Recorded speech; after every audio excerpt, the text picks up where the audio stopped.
Right, very good morning, everyone. Looks like more than 500 students have already joined by now. Uh, I think one of you have just asked that, whether videos can be posted ahead of time over the weekend. I think you are absolutely right. I will try to upload the videos for the next week on the weekend so that you get a little more time to watch that and post your queries, right? All right, let me share my screen and get started.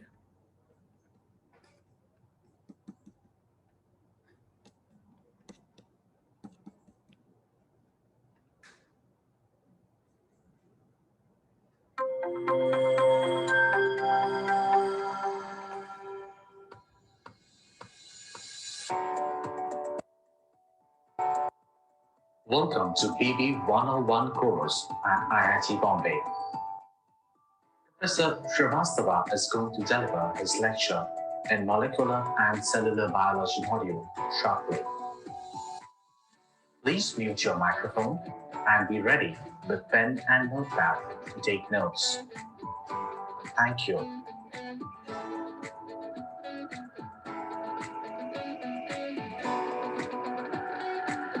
Welcome to PB 101 course at IIT Bombay.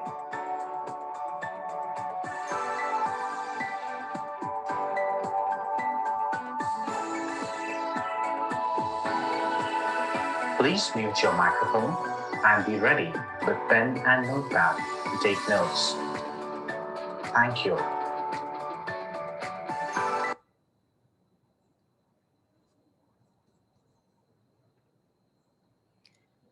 All right, so we are going to talk about tour of a cell, and it is in continuation to my lecture, which I've already posted to you.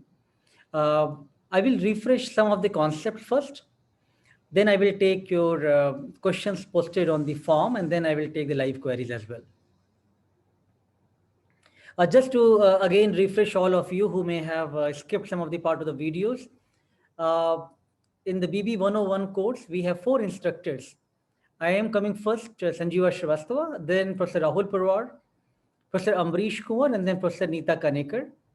There are 3 modules in this course, starting from molecular and cell biology, which will be part covered in the first half till mid-sem. And then we have physical biology and biomedical engineering, which will be post mid-sem. Uh, Questions for the mid-sem will only be from the MCB module. Questions from the for the end sem will only be from the second and third module of physical biology and biomedical engineering. Now, this is the mark scheme which we have already discussed earlier as well. Uh, each instructor will have quizzes to give you 5 marks each. Then we have the mid-sem and the end-sem weightage already mentioned here. To pass the course, you need minimum of 30%. But we have seen the students that who have scored more than 95, and quite a large number of students, they get more than 90% if they are really sincere from the beginning and they try to keep up the pace of the course. In my session of the molecular and cell biology, I'm going to take 6 lectures. First lecture was introduction to the biology and tour of a cell. My next lecture will be on cell cycle. Then I'll talk about metabolism, genome and DNA tools, Mendelian genetics, and more of the genetics aspect with the chromosomal and molecular basis of inheritance. So these will be 6 lectures from my side, and while doing so, there will be 5 quizzes which will come from starting from the next lecture. So today we will also have a quiz, but that will be more for you to practice. The next lecture will have the quiz from the previous lecture. So the first lecture was quite small anyways on the introduction to biology and tour of a cell, but that something we will use a quiz in the next lecture. So each of these 5 quizzes, I will have 1 marks each with the MCQ based questions. I have already given the details that, so what we are going to do, we will, every lecture, at the end of the lecture, we are going to play a game, which will be Kahoot game in a quiz format. And that will be just for practicing for all of you. And after that, we will give you the quiz, which you will have in the Google form. And that you will be given 10 minutes or so to write 10 questions, MCQ format. And for that, you will get 1 marks. All the lectures are being uploaded in the YouTube, which I hope you have already got access to those. For any query, please feel free to contact me directly by email or through your class representatives who are already in touch with me on the WhatsApp. So as I mentioned that I'm going to continuously upload the videos for all these activities in different playlists which we have made, one for D1 and D2 batch, your batch, and a separate playlist for the D3 and D4 batch. Some of you might have missed out a small detail that below the video, I have given the description of the video in which the handout PDF is already uploaded in the given link. And also a Q&A session form has been posted so that if you have any specific query while watching the video on a given slide number, you can actually write your query and post that on the forum. Given that we will have almost 700 or so students in the each batch, it is really going to be tough to take all the questions or all the interactions. So I will try to pool the questions of those similar type. Many people have questions related to the gram-positive, gram-negative bacteria, for instance, and those questions could be combined to give you better explanation for that. So please do watch the videos before coming for this session, live session, and also post your queries if something comes to your mind. If not, then we are always free to talk here live as well. But handouts have already been posted. Some of you have actually asked where is the handout. So handout has already been posted in the Google Drive link. So I hope you have access to everything of the first lecture by now, the video content, the handouts, PDF, a Q&A session form. Your CRs also have access to the book. So I hope all of you are going to access all the contents. The course will primarily be governed from the Campbell Biology book, which is a very nice book of the 10th edition, which we'll be following up. Throughout in my lectures, I have been referring the figure numbers, and those figure numbers will also help you to guide through the page number on which you should refer those concepts. So in the first lecture, I tried to cover 3 learning objectives. One was try to give you some idea that why we are teaching this course and why there should be biology for engineers. Second idea was to give you different view of cell, especially prokaryotic and eukaryotic cell, and then try to give you more detail about cell organelle, and especially that the cell complexity, which is governed with the like a circuit, which is governed with each one of these components together, and they are giving the cell making a living unit. So first concept which I tried to emphasize was essentially why you need to study biology. And I think with this pandemic, probably now nobody need to get convinced that why you need to know biology and medicine. I think each one of us have seen the issues of even the microscopic organism like virus and bacteria, how deadly they could be, right? Even still, we are all struggling with the disease like Mycobacterium tuberculosis, which causes TB, tuberculosis, and now we have this COVID-19 with the SARS-CoV-2 virus, and we have still not understood the major metabolic disorders and disease like cancer, which is still big challenge in front of all of us. And of course the issues of environment, issues of food, issues of health, they are going to come back to all of us, and therefore this course is going to be quite interdisciplinary in nature to give you the foundation that how well we can prepare you to apply your engineering knowledge to find the solutions for the societal problem, which is quite linked to different biological concepts. I then spoke about different properties and processes which are associated with life. And I gave you example that different type of organism, different group of organism, whether we talk about bacteria, Drosophila, Arabidopsis plant, C. elegans, or yeast, or human, they all look so different morphologically when we look at the appearance wise, but at the biochemical level, they have so much remarkable uniformity. And I will try to show you a hands-on session where I'll show that how well you can look into given proteins from different organisms and try to look for their, how best you can make the phylogeny, or how best you can look for the pedigree of those protein from different species. Let me show you this animation to refresh this concept further. All living organisms from various periods of evolution have been found to exhibit remarkable similarity at the biochemical level.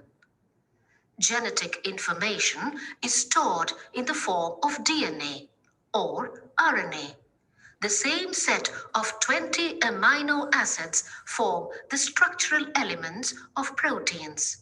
Similar metabolic pathways and several proteins with structural similarity have been found to have similar roles in different organisms.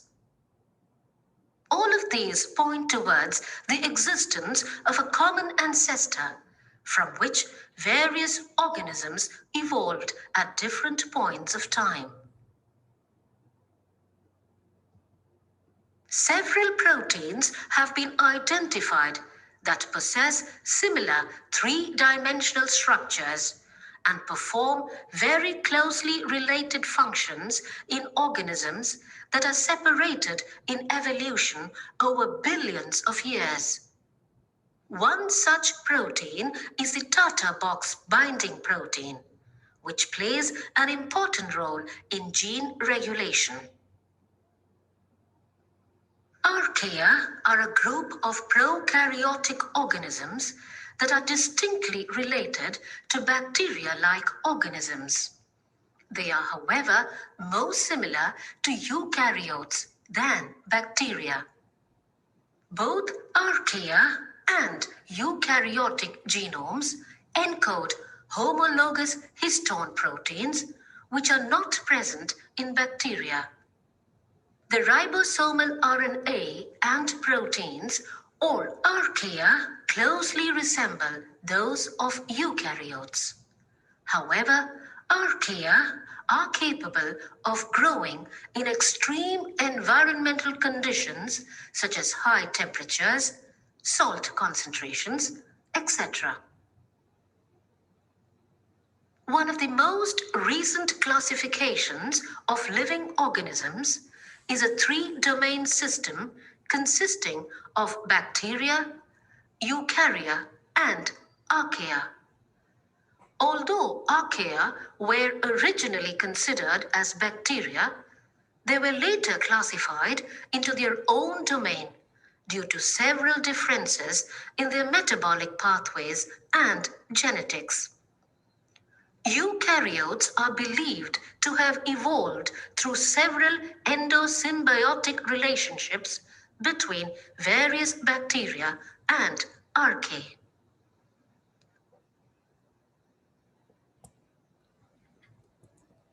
All right. So I think now you are refreshed about what we discussed in the lecture. I talked about the prokaryotic cell, especially discussed about a bacteria which is having a very primitive type of nucleus. So nucleus that contain all the the DNA and RNA, those contents. In the eukaryotes, it is very well defined nuclear membrane is there, which is double membranous structure. And that's where everything is lying within the nucleus. In the prokaryotes, especially bacteria, here everything is floating in the cytoplasm. So now here you have, free nucleoids where all these chromosome and the ribosome, everything is floating in the cytoplasm. We also talked about gram-positive and gram-negative bacteria. I think some of you have certain questions on that part. So especially just to refresh you again here, in the gram-positive bacteria, this layer of peptidoglycan, so plasma membrane is in both gram-positive and gram-negative. This peptidoglycan, which is the cell wall part, that is quite thick in the gram-positive bacteria, whereas in case of gram-negative, it is quite thin.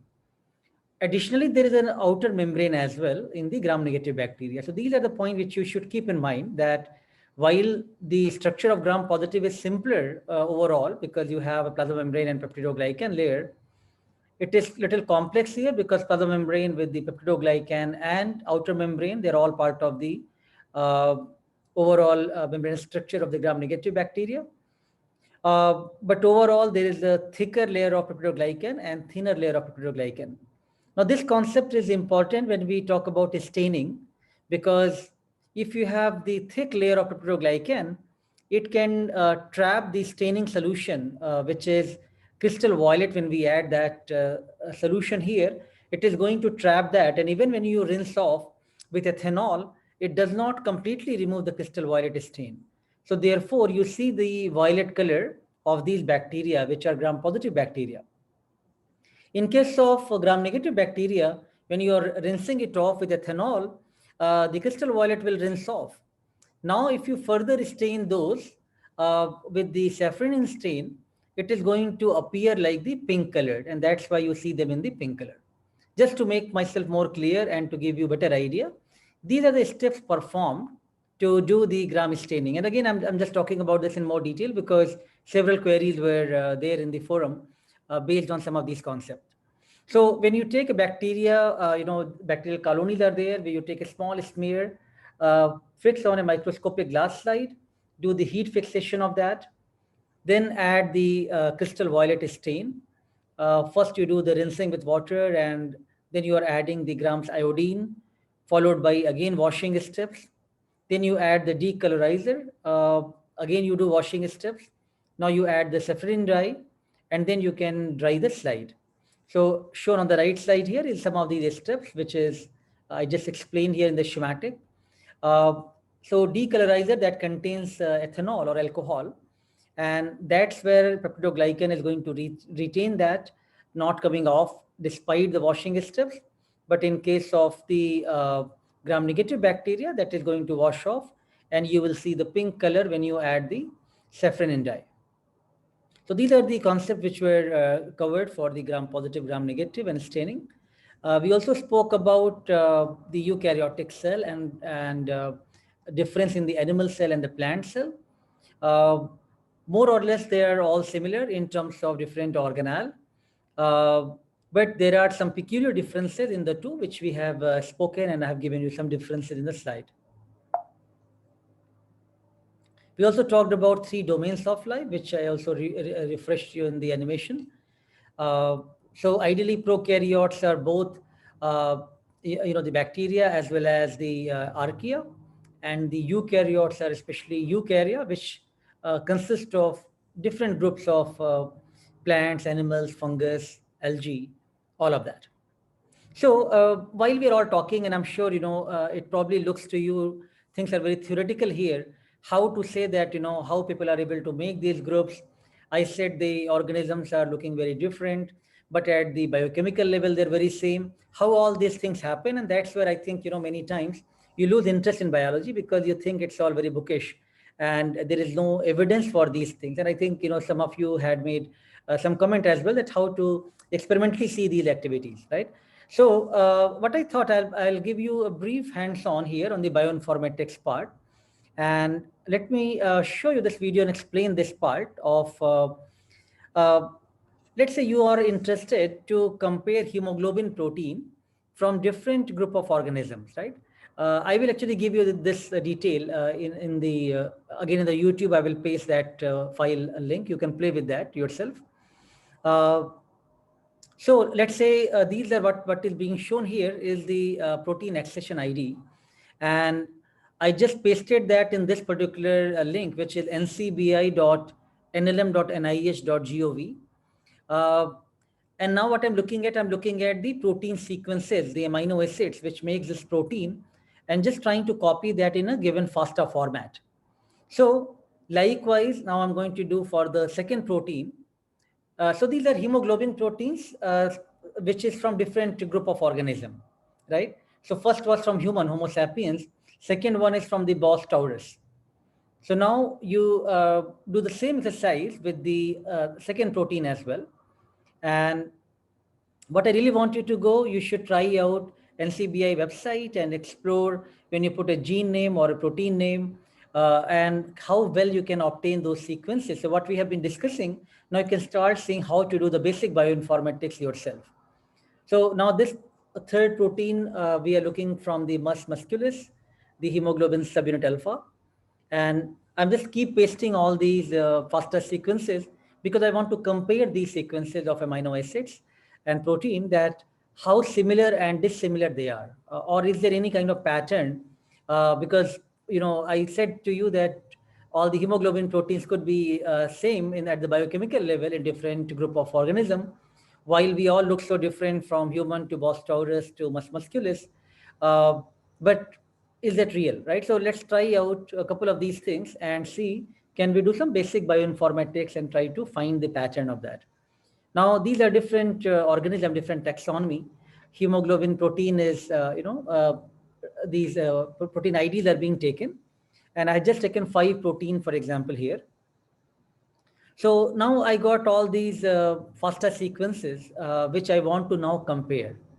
So there are multiple sequence alignment tools, and these things can be very interesting. When you get some time, and these things you can do at your home, you don't need very fancy software. So now let's say we want to compare these sequences. You can go to Clustal Omega. This is from the EBI in the UK, which is again an open access tool. Now you can paste these sequences, all of these 5 FASTA sequences which I provided you. Of course, you can get more of these hemoglobin protein. You just search and do the blast for the hemoglobin protein from different family of organism, and you will find those proteins. So now what we are looking at here, we are looking at, are they similar? And what you can see, there is tremendous similarity in the hemoglobin protein when you look at across these 5 very varied group of organism. You can download this data file and now you can look into these analysis. I will not go in detail right now. This is the very first exposure of your bioinformatics, that what all these stars and these dots means. We will talk that subsequently. But right now, based on this analysis of these protein, I try to look for the tree of life. We keep talking about phylogenetic trees, and I showed you how archaea and prokaryote bacteria as well as eukaryotes, they're so different and they're forming a tree. So now I tried to look into how to make this phylogenetic tree just based on these protein, and I was able to get at least some idea that how best they can be aligned in the this kind of phylogenetic tree, right? So I hope this is going to give you a little bit, interest into trying to do certain things yourself. It's not only theoretical what we are talking.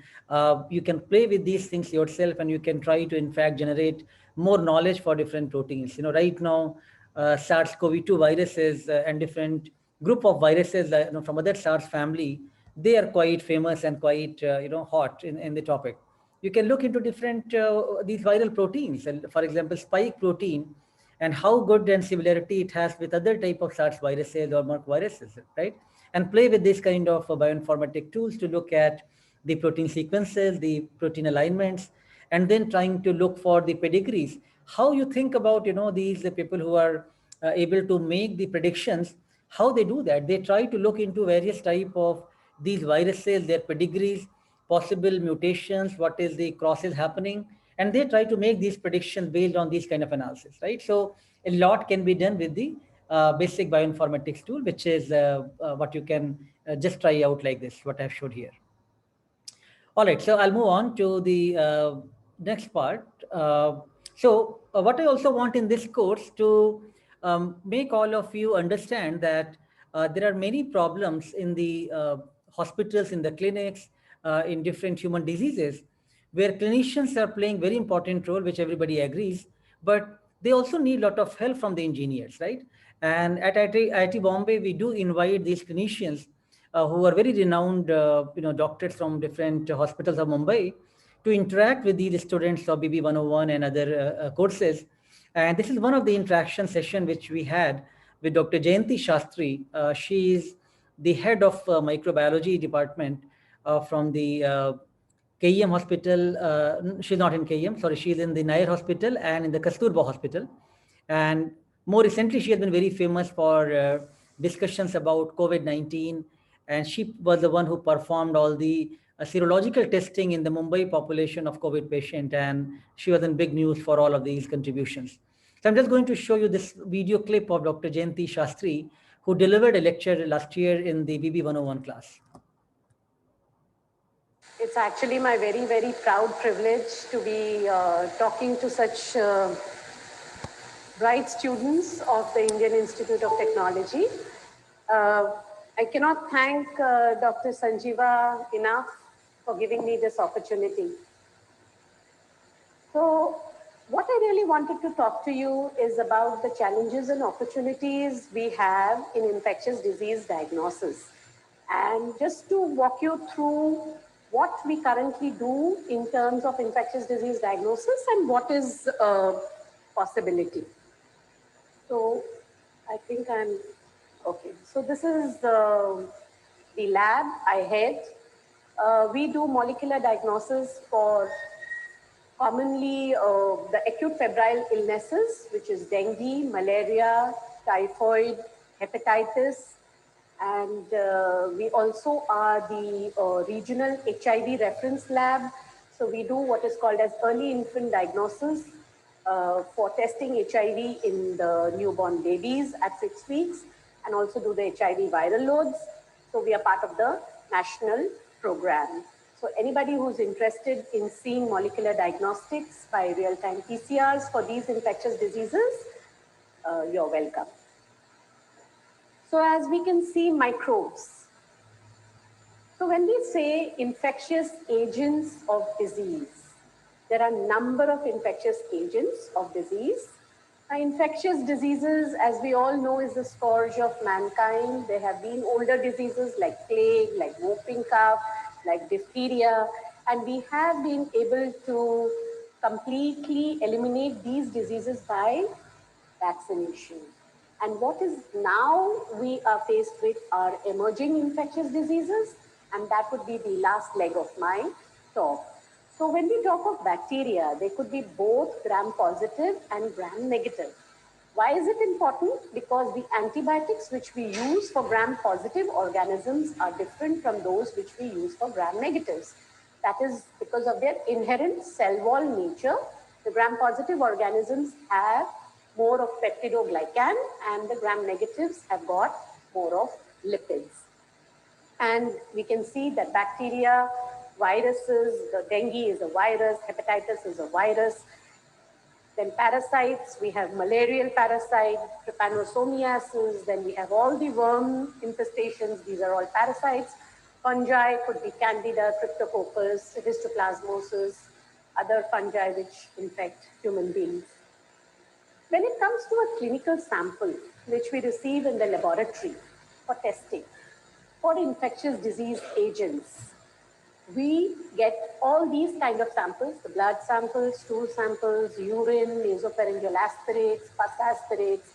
We don't know whether this clinical sample has got bacteria, viruses, fungus, or a parasite. So we have to put it through a battery of tests in order to individually identify these pathogens.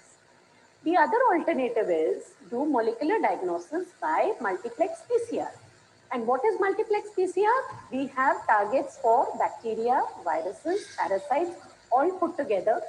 We're up to an extent of 20 pathogens in the respiratory sample, and we look for the presence of any of these agents. Why is it important for us to know? Because with bacteria, what we can do is the antimicrobial susceptibility testing, which is done by the conventional method in the laboratory using Muller-Hinton agar, and we streak the plate with the microorganism, look for the zones of inhibition.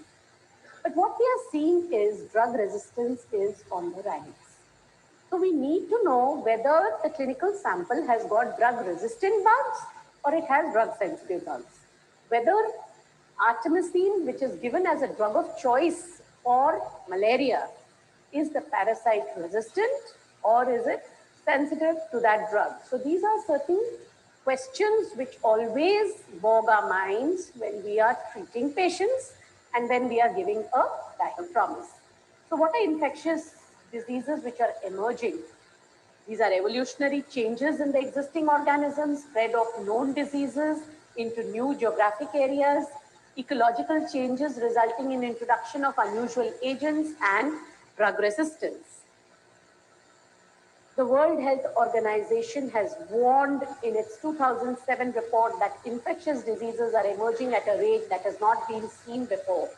Since 1970s, there have been 40 infectious diseases which have been discovered, and these are some of them. just a little bit of information about SARS. So SARS is a respiratory syndrome, the subacute respiratory syndrome, it cropped up in the Guangdong province of China, and how near we are to China, but it never came to India. It knocked the doors very loudly on our territories, but somehow we never got infected. We don't know the reason. We presume that we have been infected with so many respiratory viruses which have caused cross immunity. So these are certain suppositions. Ebola virus. Now we know that Sierra Leone and other places were in the grip of the Ebola virus infection. However, fortunately for the Indians, it never seeped into India. Otherwise, I don't know how many communities would have been wiped off, because it is a highly transmissible virus, very easily transferred from one individual to another. So chikungunya, we are in the grip of it, even in Delhi, in Mumbai. Swine flu, we had two major epidemics in 2009-10 as well as in 2015. Avian flu now has been declared in some parts of Maharashtra. So these are certain emerging infectious diseases. So these are significantly correlated with socioeconomic, environmental, and ecological factors. So this is the last part of my presentation, is something which I thought was important to you people and for us, and that's where we could bridge the gap of artificial intelligence. Would it help to crack biology? And as I understand, there are lots of companies who are working on this project, the Alphabet, IBM, Microsoft, all the big companies in the Silicon Valley. So Chris Bishop of Microsoft Research in Cambridge observed one way of thinking about living organisms is to recognize that they are, in a sense, complex systems which process information using a combination of hardware and software. So in the squidgy words of biology and disease, there are problems which software engineers can solve. And the solution lies with all of you. So what are the challenges? Today, I don't know which is the infection which is going to tap my door and enter my territory. Do I have any information about the hotspots in my own country of certain infectious diseases? Well, in the West, they are using GIS mapping for hotspots. So can we use artificial intelligence for forecasting infectious diseases? And I also read that diagnosing illness by smell is also going to be a very near possibility. And I'm sure it is the Harvard Medical School, MIT engineers, and the Baylor School of Medicine and Rice University, all of them, they have these collaborative projects for all these solutions. And I think that's the way forward. Currently, we have no preparedness. We really keep banking on good luck and host immunity for not getting these infectious diseases. Well, I have also read about drug discovery. New molecules are discovered through artificial intelligence. And this is one actor in that theater of biology and artificial intelligence, and two neuroscience drugs in the pipeline. The molecules have been discovered by artificial intelligence. Now, this was an article in JAMA where you can detect diabetic retinopathy and macular edema, two causes of blindness, through artificial intelligence. There are lots of companies which are, coming up with artificial intelligence through apps to diagnose the patient's queries about symptoms and diagnose the conditions. IBM is able to suggest treatment plans for a number of different cancers, and all this has a potential to transform doctors' abilities to screen for and diagnose disease. Where is it important? It is extremely important where the doctor-patient ratio is skewed. If you go to London, the NHS will give you an appointment after 2 months. If you go with a lump in breast and go for an appointment after 2 months, I think you will die of anxiety. So in such conditions, these apps are of very great use, where they give you some direction about what probably the condition could be and where the waiting period. See, India is the best place for healthcare. I can just walk into any doctor's clinic and get myself examined. It is not the same. In the United States, you are completely bound by your insurance policy as to where you go. If your insurance policy expects you to go to one particular doctor, switching doctors is really going to make holes in your pocket. So these apps are going to be of great use in such places to give some tentative diagnosis. But of course, it comes with a word of caution. Most known protein structures have been worked out from crystallized versions, whereas in reality, proteins are flexible. More work needs to be done at the molecular level, and quoting Sir Isaac Newton, if I have seen further, it is by standing on the shoulder of giants. And if the brains of those giants happen to be made of silicon chips, so be it. So to end my talk, I would say, please stay focused, work consistently on a problem, maintain quality at all costs, and come up with a low-cost technology. Ours is a developing country. We cannot use very expensive diagnostics for patient care. If solutions have to be offered at bedside, they have to be affordable.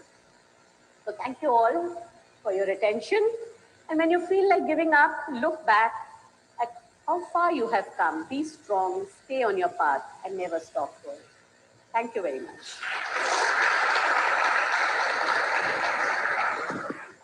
All right, this was part of a longer lecture which Dr. Shastri gave here, and I'm sure you all appreciate, these visions from the clinicians who really put the right questions. And at that time, we did not have pandemic for COVID-19, but her questions are really alerting in that direction that anything can happen.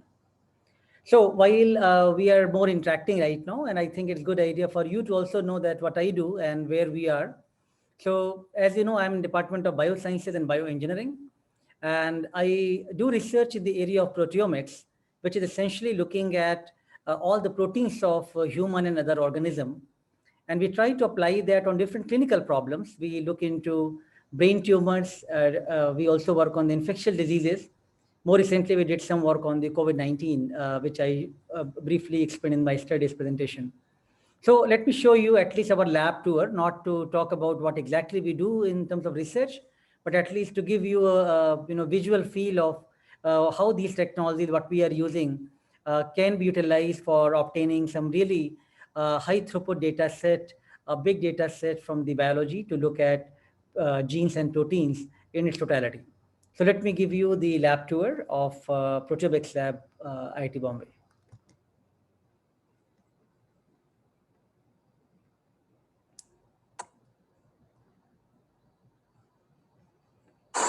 My lab is primarily focusing on proteomics-based applications to investigate different types of clinical problems. As you can hear a lot of noise here, I'm trying to show you some of the technology which we use in our lab for doing the clinical proteomics research. What we are standing nearby is one of the head condition sequences. And I will explain you shortly that when this SARS-CoV-2 virus started showing its impact and COVID-19 was supposed to become a pandemic, we first needed to know about the sequence of this virus.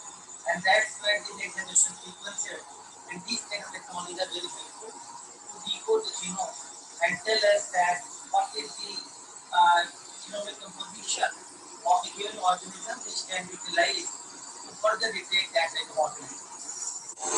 So, we thought can we detect these viral peptides and whatever responses are happening because of the virus to the human, the good response, using mass spectrometry technology.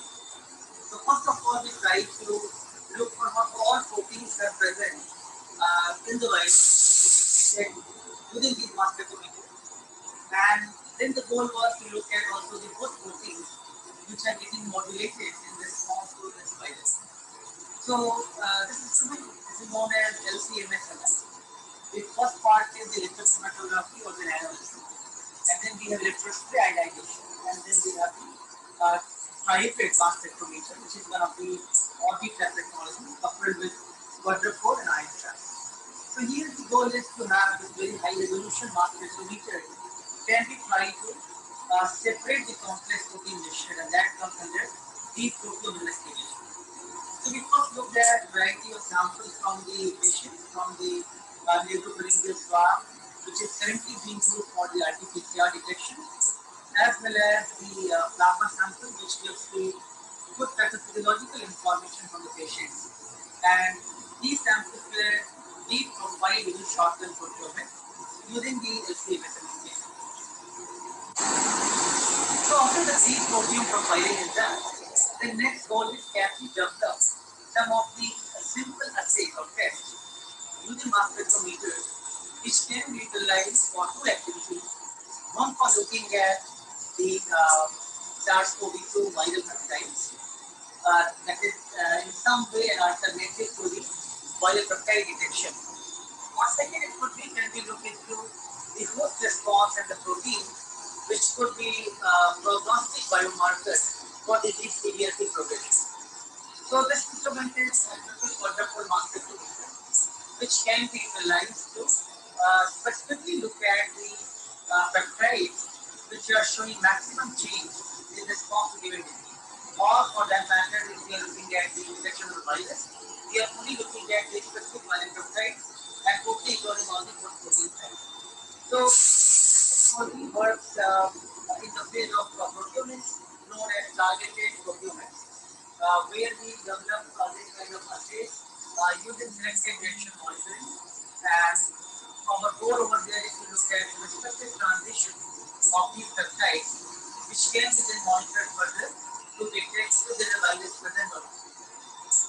Or if we are looking at the host response, then we want to know whether a specific peptide from the host site is showing any alteration or the change in abundance in response to the severity progression.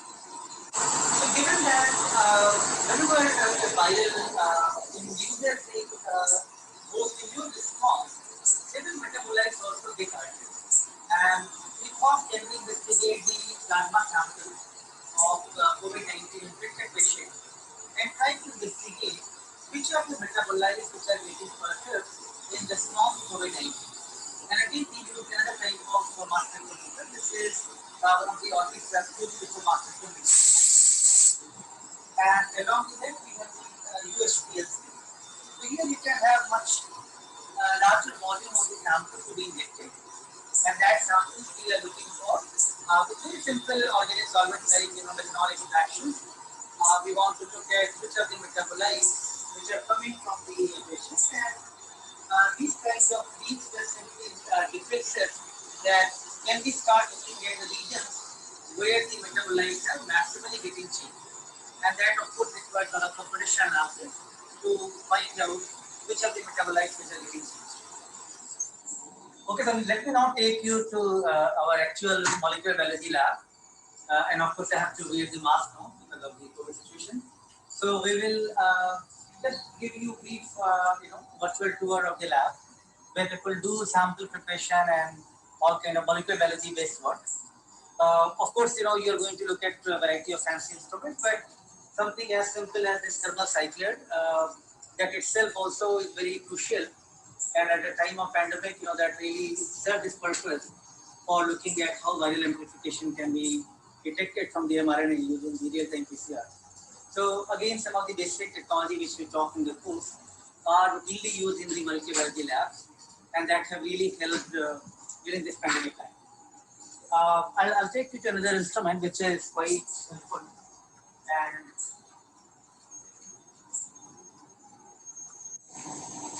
let me now show you another technology which is microarrays, and we are talking about protein microarrays here. So these are high density array which is having thousands of protein printed on this small microscopic glass slide, and this actually contains almost 40,000 features consisting of 18,000 plus proteins. So now think about on these kind of high density chips with very small volume of patient samples, you can screen different type of biomarkers looking for antibodies or various type of protein interactors, right?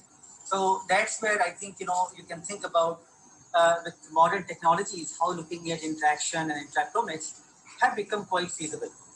So on the screen, what I'm showing you here is one of the slides showing the protein expression with the GST tag, and that shows that we have to do a lot of placing the grid, etc., to make sure that we can find out the right intensities of these proteins, and then that could be utilized for subsequent big data analysis. This is a small scanner which is quite helpful for scanning these chips and different wavelengths. So using one of the instruments which is not so commonly used in proteomics, but especially for the COVID investigation, we look at FTIR based detection. Can we look at simplified methods to detect virus very quickly? And that's where FTIR instrument was quite helpful. Of course, for many of the things which we talk in the proteomics or genomics or a big data field, you need to prepare thousands and thousands of samples, right? And that's where having this kind of liquid handler becomes very handy, so that you can prepare samples in 96 well plate format, and you can prepare them quite in the robotic manner, and you don't have to rely on manual way of handling the pipettes. So again, some of these things can be helpful if you are looking at proteome-wide or genome-wide investigations. So in the clinical proteomics or clinical omics field, you are heavily relying on large number of clinical samples, right? And that's where the sample storage becomes quite challenging.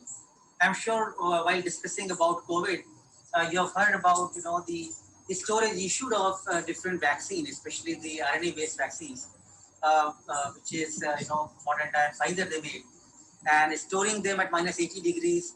Those kind of temperature can be very challenging. Now, what I'm standing here is in front of one of the freezer, which is having minus 86 degree temperature, and all of our clinical samples and different type of clones which are required for doing these kind of research are actually stored in that kind of condition. So you can imagine that to really prevent any kind of degradation of the samples and any contamination, we want to really store them to that level of freezing condition, right? And that's where doing this kind of research becomes quite challenging and resource intensive as well. And finally, let me show you that this is one of the big data processing server, where you can now take huge amount of data sets which we acquire from these instruments of mass spectrometers or NGS or PCR, and then we try to investigate that how to combine the data sets and look at it in a much more holistic manner. And that's where you need much more computing power. And of course, many of you who are from the engineering background and who are more intended for the data analysis part, I think you have to think about how to best utilize the computing power to process the big data in more meaningful manner.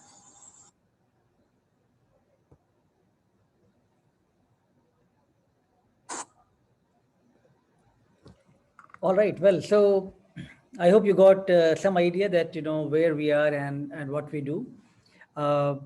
So let me now take the Q&A session because you had some very interesting questions and observation which you have all asked me to explain. So I'll just take the questions from the forum and then share my screen again.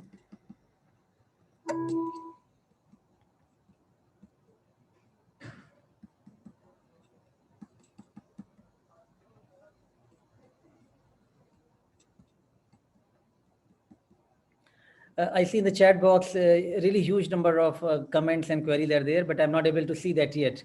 Let me first do this part of the questions which have already been posted, and let me explain those. Then I will try to come on the chat box as well.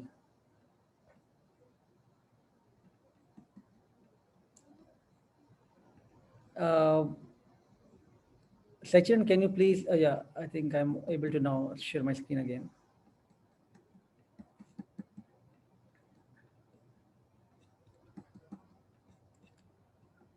All right. So we had some very interesting questions, and I must say that several of you have really gone through the lectures in detail and asked the right questions. And I thought to put together those in the proper format.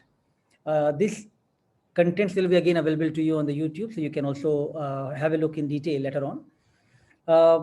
Yeah. So we talked about one of the biomimicry examples and looking at how from the nature people have made observations, and especially the lotus example I gave you, where the lotus leaf, how it is able to repel the water, was being utilized by the company green shield to make the paints, which can be, the stain repellent and water repellent, right?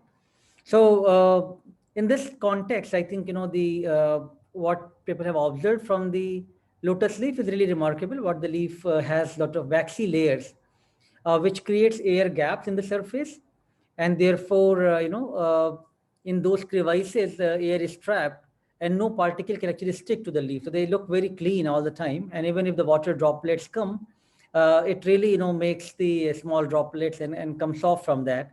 It does not retain that spherical shape, and water droplets are going to roll down from that. Now, more at the physics level, there is a hydrophobicity characteristic, which is because of the contact angles, which is formed here because of intersection of the tangent to the droplet surface.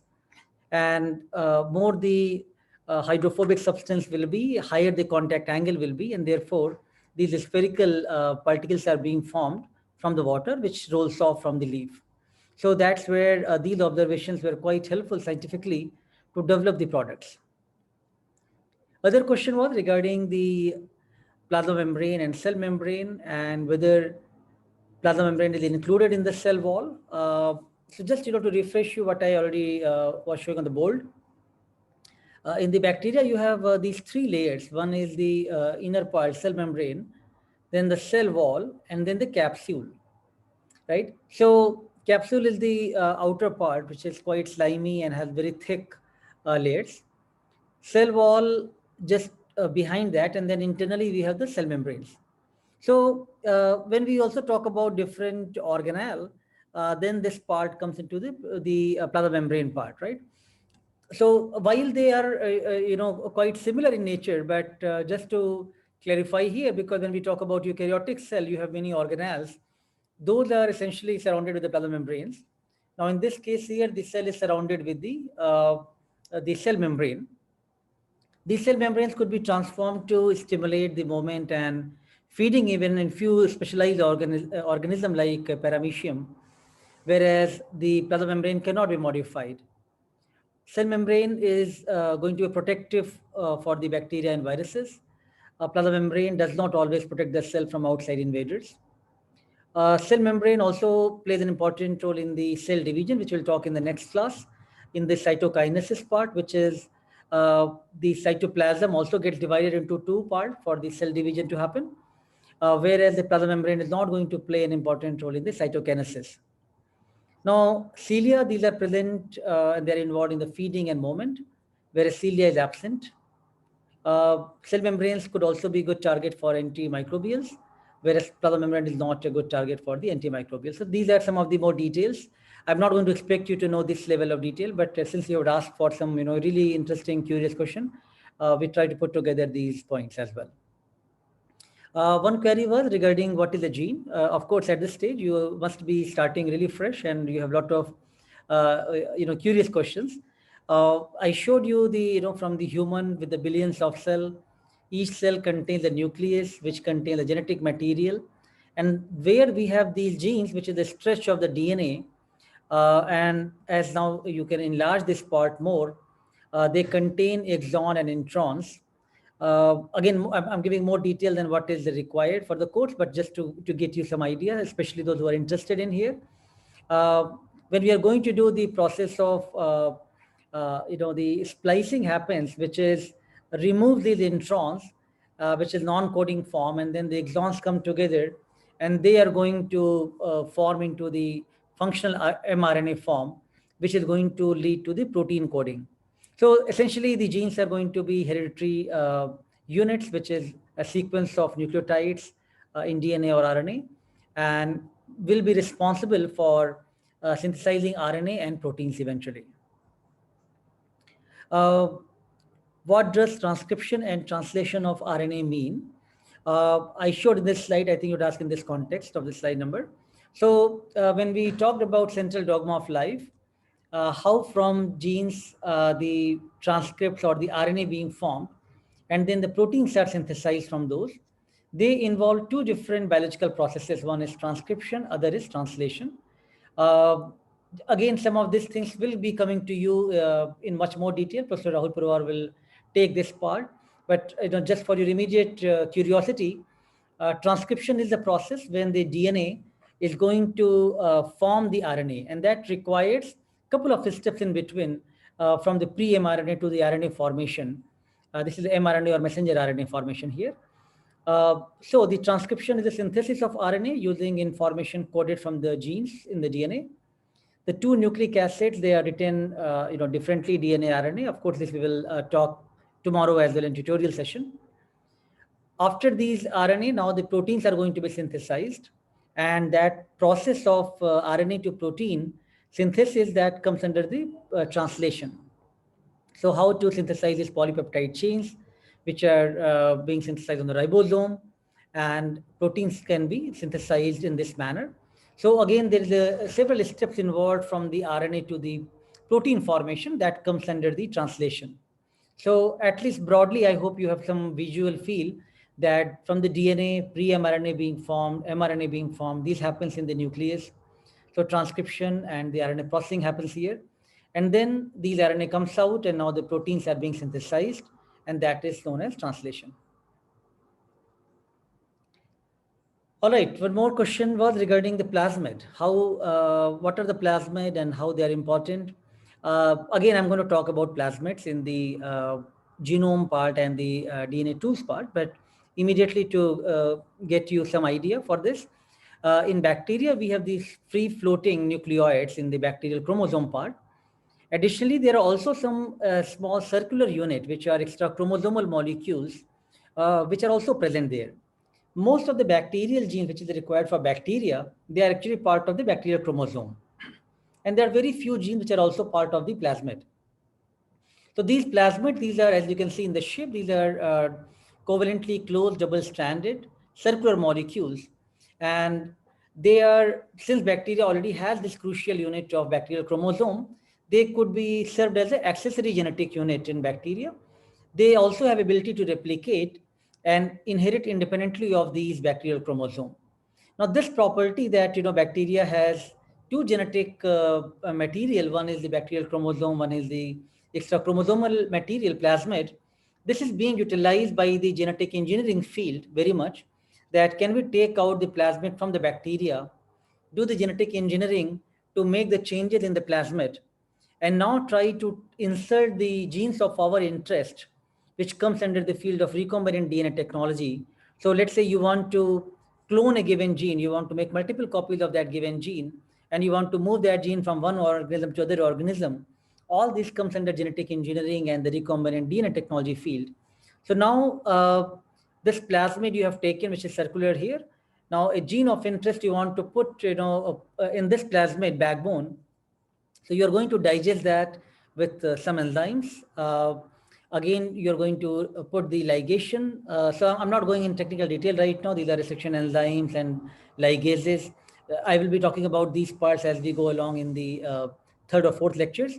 But the plasmid could now be used to insert the gene of interest. And plasmid, now you can move this plasmid back into bacteria, and bacteria will consider its own plasmid. Now it will make multiple copies of that plasmid, which could be used to make a lot of protein for, if this gene was, let's say, for insulin. Now you can, bacteria is, keep growing in very fast cycle. And you can grow bacteria in the batches of the fermenters in the liters volume. And now this particular gene is going to make the protein for insulin, for instance. And now you can get a huge amount of protein synthesized because of bacteria, which is making from the plasmids. So again, this concept is quite innovative and being utilized for both plant research and human research and medical field. And there are different examples and very interesting observations which could be made when we will talk about in the genetic engineering field.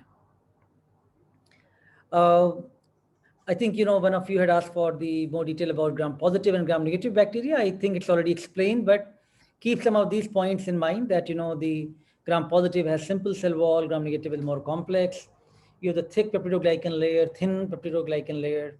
There is no outer lipopolysaccharide wall. Here there is outer lipopolysaccharide layer is there. It retains crystal violet. It retains safranin. Therefore, the appearance looks like blue or purple, and appearance is pink or red. Other query was regarding the central dogma of life. What is that? I already briefly explained, but again, in the molecular biology field, the information flows from the DNA to the form of functional RNA molecule to the form of more functional proteins. And that follows this cascade of events from the transcription to the translation to start from the genes and making till the protein. This is not the only linear way, the way we have shown here. Now we also know that even RNA to DNA could also happen in the reverse transcription process, and that's also very important. Again, this we will talk in the genetic engineering part, that how one could utilize the RNA as a template and go and make the cDNA from that. So again, many of these things are very important, but central dogma is the process by which you can see the instructions in the DNA could be coded to the functional protein forms. And more in the crude way, right? If you think about this analogy here, that DNA is very important. Let's say we want to make a building in IIT Bombay here near the Powai Lake. And now you, from the contractor, you got the, the site plan for the map. And DNA is that, which is making that genetic blueprint, that where things should happen, what should be the detail of that. Whereas the ultra structural detail, that how exactly it should be placed, that is being done with the RNA, which is more functional molecule. And that's where now you need this kind of, architecture map, where you know that exactly where the rooms are going to be made, where exactly you are going to have the drainage system, where you have all the, layout of the building. So that's where the RNA comes like a molecular photocopy. And then finally, you want to make the building where you need the mortar and bricks, and you want to make this functional unit, which is the proteins, which is actually give the functionality to the organism. So each one of these are important, but you can start from the DNA to RNA to the proteins in central dogma of life. Question is, how does animal cell divide and plant cell divide? Of course, you are slightly ahead of what I spoke in the lecture 1. So we will be talking about that in the cell cycle and cell division in the next lecture. There are a series of events involved, which we will talk in the interphase and mitotic phase, mitosis and meiosis differences. Those will come, and we will talk about the cell division. One more question was regarding the dye safranin. How are they different from the other ordinary colors? There are many stains which can be used for the staining different organism. What we have explained here, the safranin stain which you have asked for. There are also the crystal violet stain which is also being used here. The safranin dye is red cationic dye, which shows bonding with the DNA in the nuclei, and that binds in the DNA, and that gives that kind of coloration what we see in the safranin dye after the processing in the Gram staining. One more question was regarding the appearance of the bacteria. Gram positive and gram negative bacteria, how they appear is that any specific shapes involved.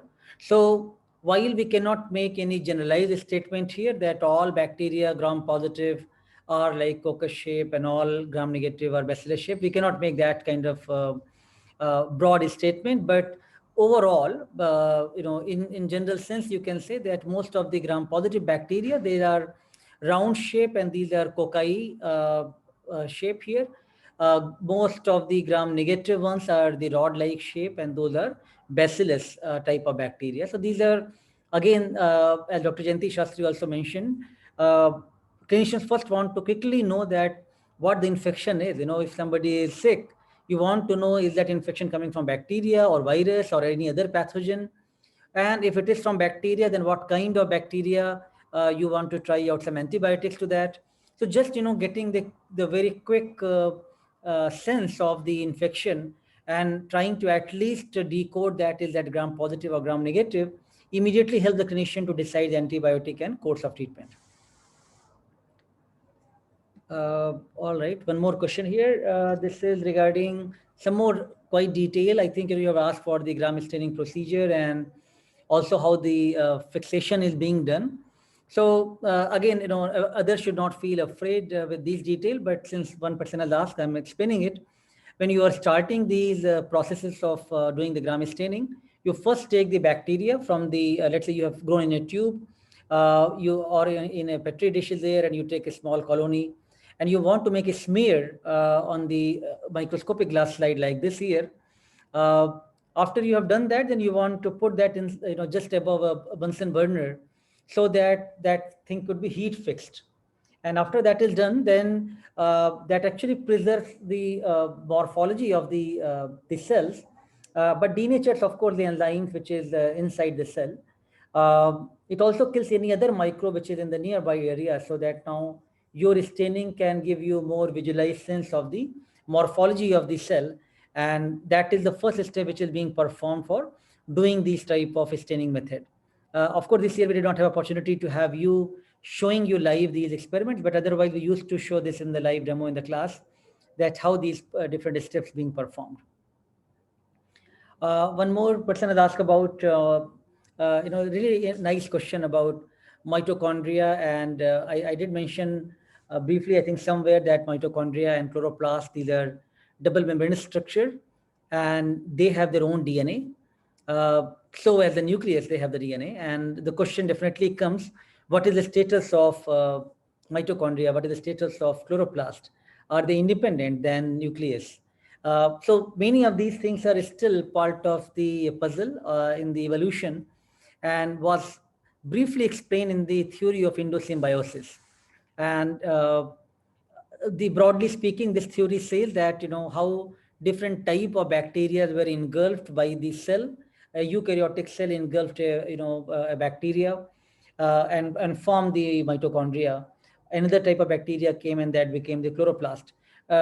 You may not believe that, but probably we'll have more discussion about that in the next class, and then that will make it more interesting for us to understand that how the endosymbiosis theory prevails and what is the status of these organelles in the next class. So one last question from the forum here. Is the vacuole just as small or absent in the animal cell? I think you've really got the right point. It is really small, not completely absent.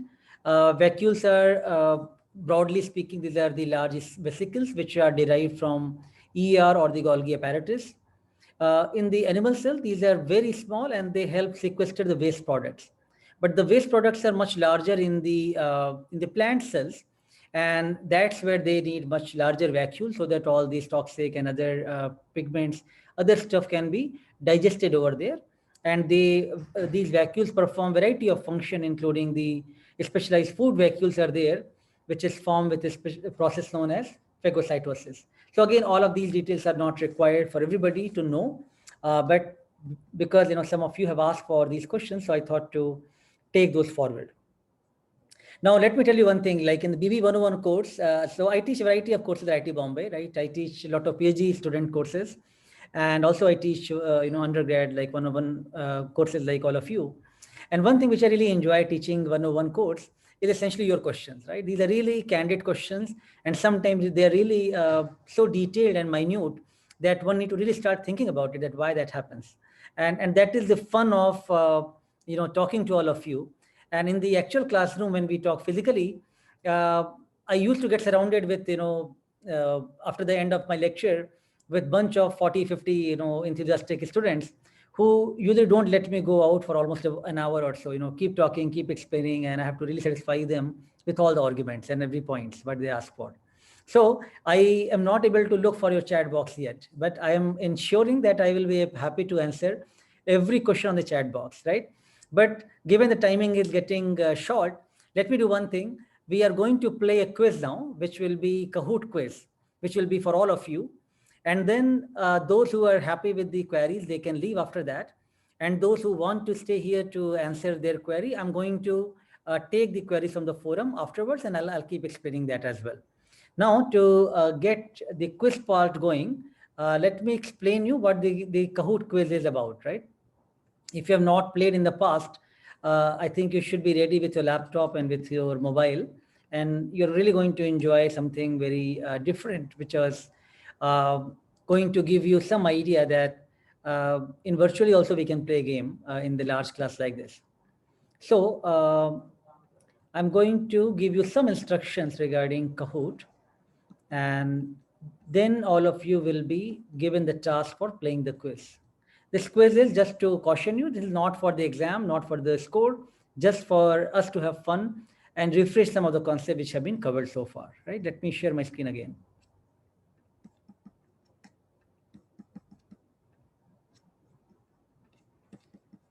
So Kahoot is one of the gaming app, right? And here we are just going to utilize it for our purpose of study, education. But I'm going to give you explanation which one of the TL of the course, Shalini Agrawal, she has given here.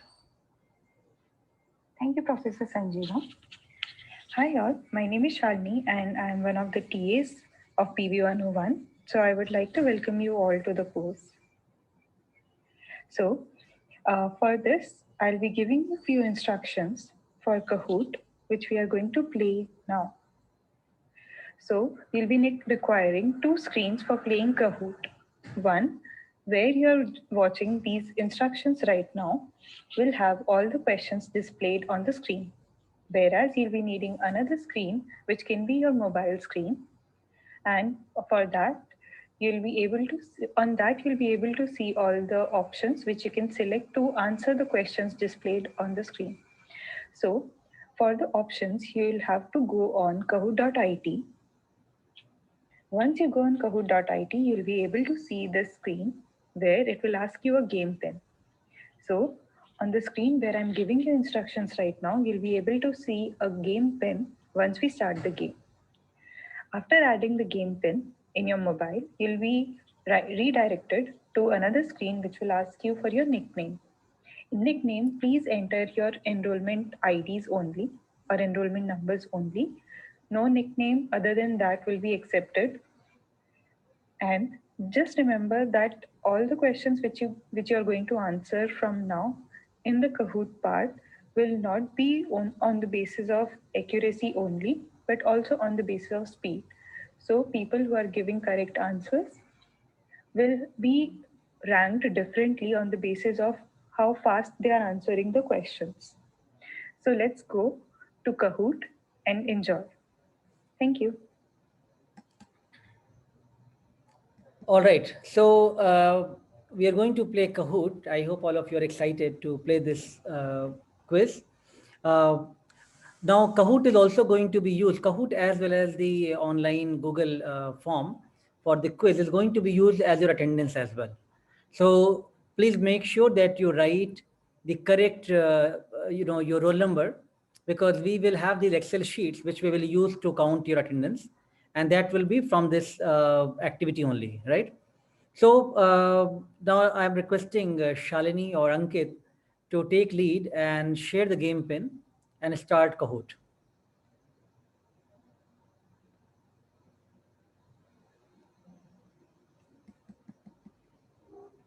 We are going to share the game pin shortly, which will be shown on the screen here. You have to, as your name, you have to just write your roll number.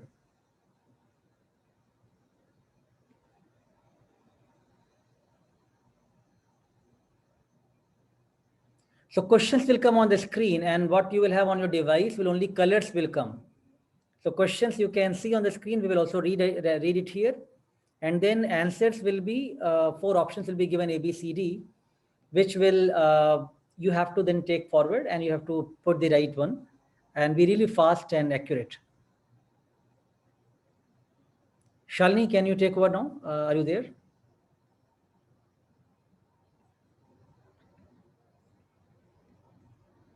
So you have to make Ankit, I think, host now to do this part. Please wait, all the students, please wait for a minute. Let us switch gears here.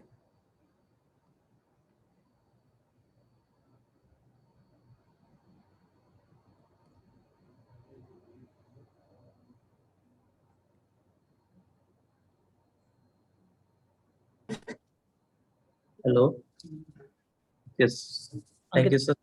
Yes, I'll be sharing my screen now.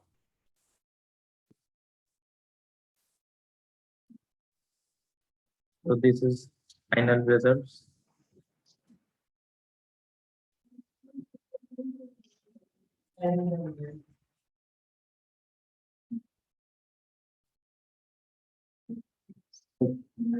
Congratulations to them.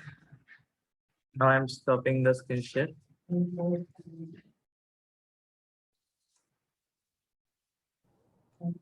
All right, congratulations to the winners. I hope all of you enjoyed playing Kahoot quiz. This was more like a fun. We wanted to just refresh you about some of your basic concepts in the past, what you have studied. And it was really easy. I'm sure all of you would have liked to play that. Main thing is that we want to see that you're all vigilant in the lectures. You're all at least grasping the basic concept. And additionally, for the next session, which will be on Thursday for all of you, we will have one quiz like this again to practice from the previous lecture. And also one will be real quiz where you will have to do the 10 marks question in the Google form. So the real question, real quiz for the marking will not be on the Kahoot. That will be essentially on the Google form. Here we understand we gave little longer time than what is required for these questions, but sometimes people do say that they have internet issues or a slow connectivity problem. That's why we try to give you more time. Well, I think that's pretty much it from my side. Let me just give you the final conclusions from the last lecture, the first lecture to say, which I have put in the video, and today's session. Essentially, we tried to start with giving you basic introduction to biology and why this course of bioengineering being offered to all of you. I tried to give you a tour of the cell, refresh some of the concepts, and try to give you idea for the prokaryote and eukaryotes. A new entity, archaea, was introduced. And finally, we have now different organelles which play important role. In tomorrow tutorial session, you will have again some of the basic fundamentals will be covered to bring you everybody on the same page. We realize that many of you may not have the biology exposure after high school. So we want to get the whole class to the same level. So again, please be ready with more questions and queries, which will be taken tomorrow in tutorial sessions. Tutorials will happen on the Microsoft Teams. We will make the smaller group of 40 students each, and there will be 18 parallel batches will run for the tutorial session. So that will be, we will send more information to all of you.